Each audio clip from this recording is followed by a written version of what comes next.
Everyone. I hope that you're doing well and enjoying some of the nice weather that we've had in the last week or so.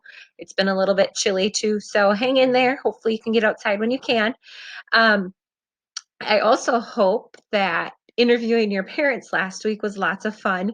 It was super fun for me to see some of the answers that you guys sent in, anywhere from the Beatles to the Beach Boys, which we talked about. But also, we had artists like Aerosmith and Van Halen and Joan Jett, and it's kind of perfect. Oh, don't forget the New Kids on the Block. That was a big one, too. It just made me smile because this week's lessons on music of the 1970s and 80s. So your parents were actually preparing you for this week's lesson. Okay. And you can see just by looking at the posters on this page that things definitely start changing over time. We kind of go from that 1960s hippie era to disco to more rock, and we just see this explosion of genres, music genres that emerge, okay? So as you're watching, be listening for things that you can use to write in your Google Doc for your answer. Okay, I'm seeing lots of great things, but I want to make sure that you're really understanding. You shouldn't be Google searching your answers for the Google Doc. You should use my video. Otherwise, I'm going to have you redo it. And don't just put the music was weird. That's not a fact. The information that I have on here are facts that I have taken the time to research, make sure I get from good, credible sources. So use things from my slides, okay? It's really not that hard if you just pause the video. Hint, hint. Okay, so first of all, let's talk about the 1970s. A lot of times when you think about the 70s, you might think about disco, but there was so much more going on. The 1970s were kind of tough because the US was feeling defeat from the Vietnam War. So, if you would ever talk to your grandparents about it, the Vietnam War was a really long, controversial war. And there's still lots of mixed feelings about it. So, the 70s was kind of like this mixture of emotion. And it kind of, you saw some of that in music.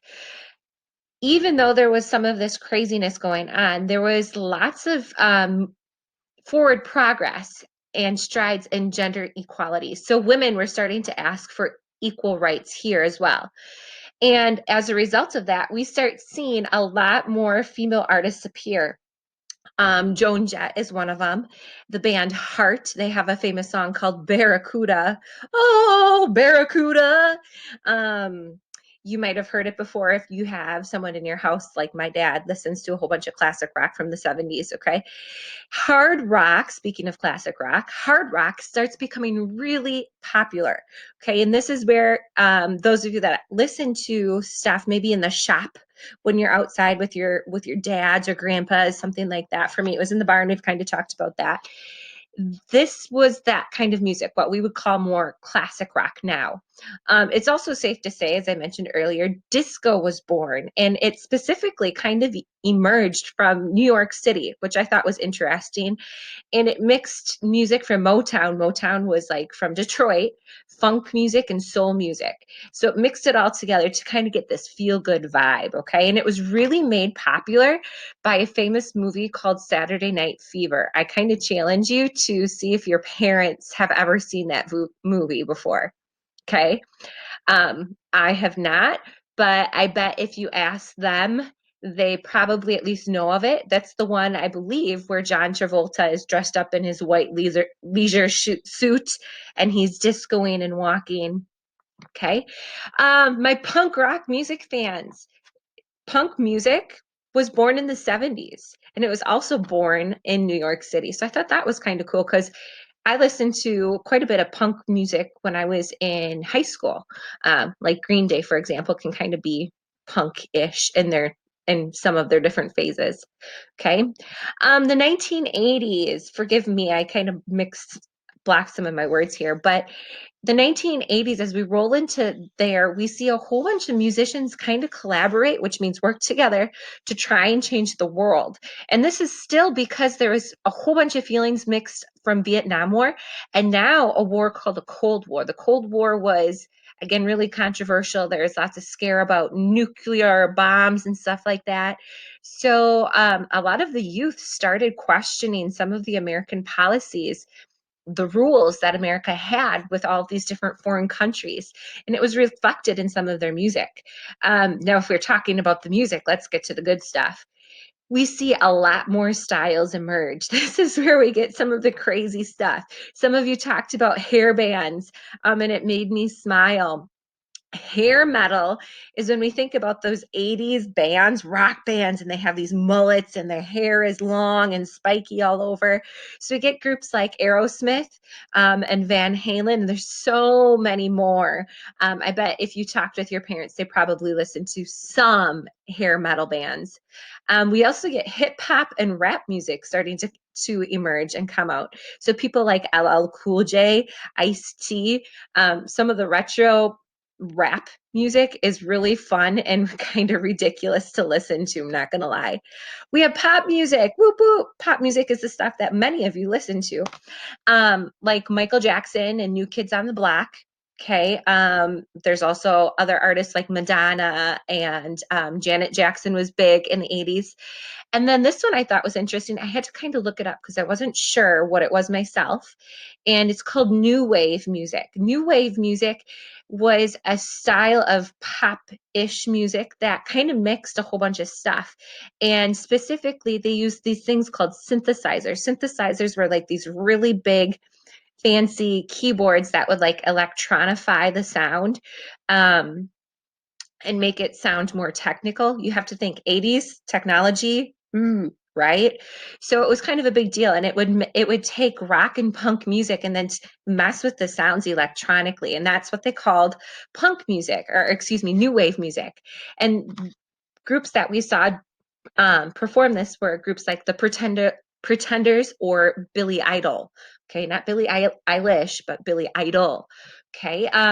In the 80s, this is so funny to me because we don't really have it anymore, but MTV was huge. TV was super important this decade because it allowed kids your age, teenagers, to watch and listen to music and see what was happening in music and in the world.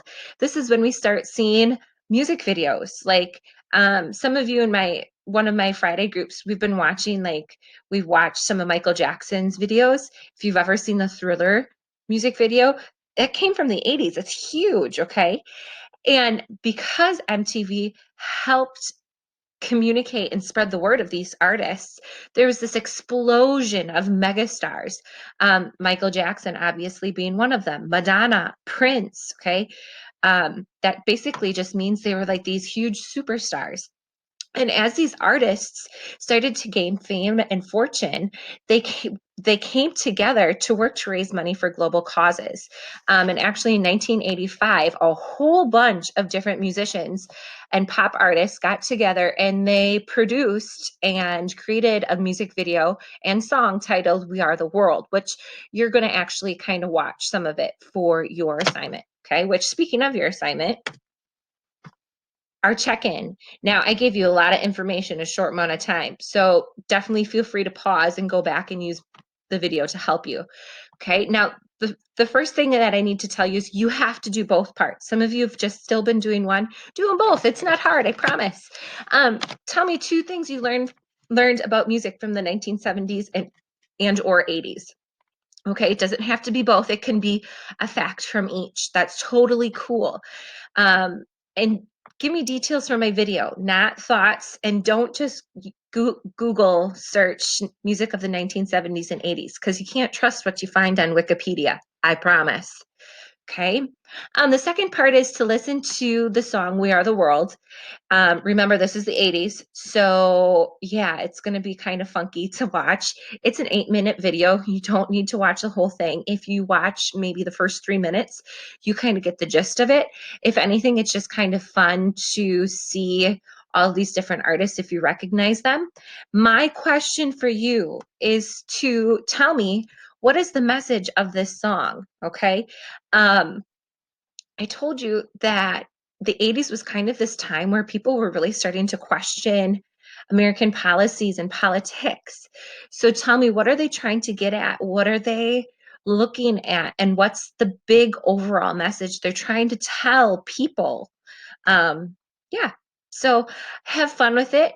maybe try and talk with your parents to see if they know any of these artists and have a little fun with that. I hope that the weather gets nice and you can enjoy some of that. And I miss you all so much. For now, I wish you well. Bye.